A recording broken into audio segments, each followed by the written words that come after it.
بسم اللہ الرحمن الرحیم۔ ناظرین السلام علیکم۔ یوٹیوب ادب چینل قلم قافلہ پاکستان میں ہوں گل بخشالوی۔ ادب نامہ میں دوستوں کی ارسال کردہ مختصر اور سبق آموز تحریریں آپ کے حضور پیش کیا کرتا ہوں۔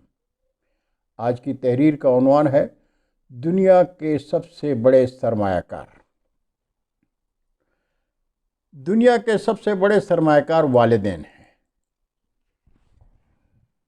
دنیا کے سب سے بڑے اور ایماندار سرمایہ کار یہ ایسے سرمایہ کار ہیں جو اپنے بچوں پر 3 طرح کا سرمایہ خرچ کرتے ہیں: مال و دولت، وقت یعنی اپنی ساری عمر، اپنی جوانی یعنی خوبصورتی، حسن و جمال اور اپنی طاقت۔ والدین ایسے سرمایہ کار ہیں کہ اپنا وقت، عمر، پیسہ اور اپنی سوچ و فکر سب قربان کرتے ہیں، وہ بھی بنا کسی لالچ کے۔ انہوں نے کبھی یہ نہیں سوچا کہ جس پر وہ خرچ کر رہے ہیں کیا وہ انہیں آگے جا کر کوئی فائدہ پہنچا دے گا یا کہ نہیں۔ بنا کسی فکر و فائدے کے وہ اپنے بچوں پر خرچ کیے جاتے ہیں، مگر جب وہ زندگی کی بھاگ دوڑ میں بچوں کی خواہشات کے محلوں کو تعمیر کر کے اپنی عمر کی اس منزل پر آ پہنچتے ہیں جہاں وہ اپنی ساری توانائی بچوں پر قربان کر کے خود کمزور پڑ جاتے ہیں، تو ان کے دل میں ایک عاجزانہ سی خواہش جنم لیتی ہے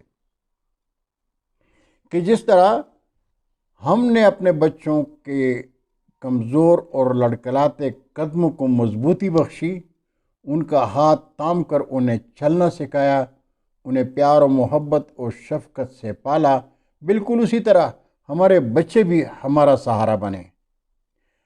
ہم چلنا بھول گئے ہیں، ہمیں چلنا سکھائیں۔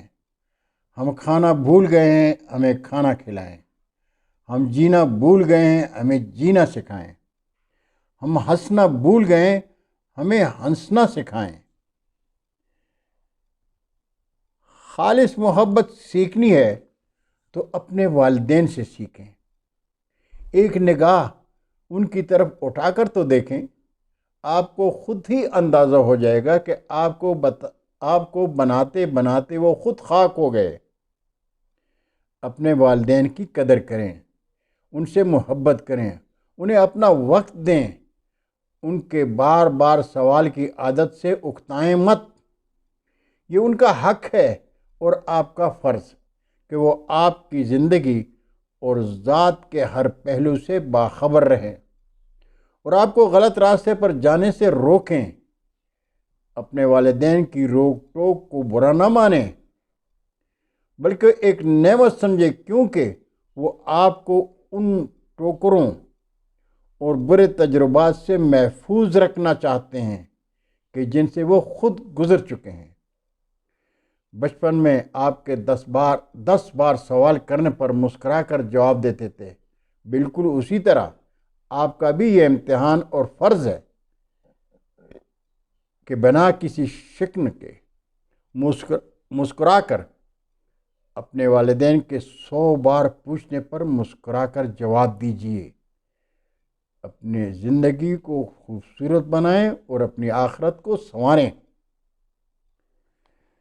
بہت شکریہ ناظرین، یہ تھی آج کی مختصر مگر سبق آموز تحریر جو مجھے صاحب تحریر کے نام کے بغیر وصول ہوئی اور میں نے آپ کے ساتھ شیئر کر دی۔